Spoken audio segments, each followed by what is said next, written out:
Hey everyone, welcome back. Today's video we'll be talking about the #1 symptom in pregnancy that most people complain about, especially in that first trimester, which is, yeah, you guessed it, nausea and vomiting.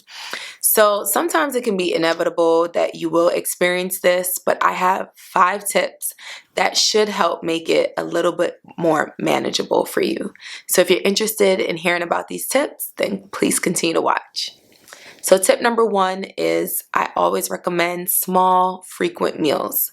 Instead of trying to focus on getting all the recommended calories and eating really healthy, first trimester, take it easy on yourself and just eat small meals every 1 to 2 hours. Really try to avoid fatty and spicy foods and focus more on protein-rich foods.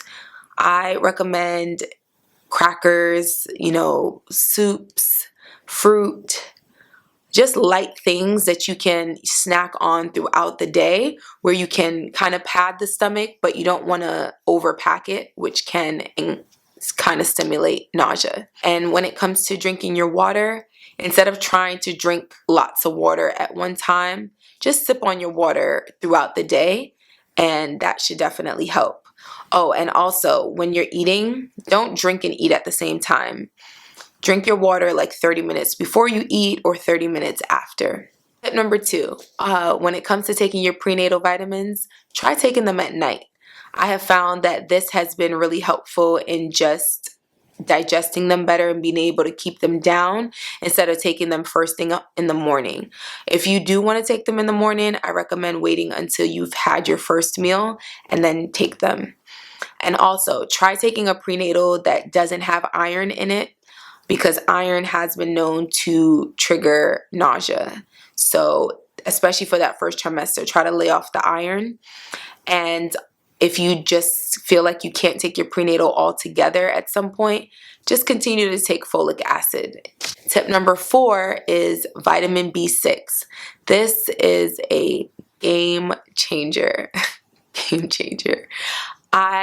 Instead of prescribing medication in that first trimester, when patients say that at this point they just don't know what else to do, I always tell them, try taking some vitamin B6. Take 25 milligrams 3 times a day, or you can just take a 75 milligram once a day. I always recommend it as the first line of therapy instead of giving an antiemetic or anti-nausea medication. Vitamin B6 is that little secret weapon that will help with your nausea symptoms. So tip #5 is acupressure or acustimulation. There is a nerve in your wrist area called the P6 nerve or the Niguan nerve, which means inner pass. And this nerve is directly correlated with your small intestines, and it can definitely help to prevent nausea. So basically what you want to do is take your 3 fingers and basically put them on your inner wrist, and right below where your index finger ends, right here, you should feel 2 deep tendons. And you really want to just apply some moderate to deep pressure there. It should be a little bit uncomfortable, but it shouldn't be painful. And if you do this a little bit throughout the day, this should definitely help. And if you're a little lazy, you can get these C-band bracelets over the counter, which comes in with like a built-in little acupressure stimulator, like point, and which will sit right on that nerve and it will press on it throughout the day, and that will definitely help with your nausea. So those are my 5 tips. If you guys really enjoyed this video and found it helpful, please share it. There are people out there who are currently going through these symptoms right now, and these tips can definitely help them. So until my next video, guys, peace and love. See you later.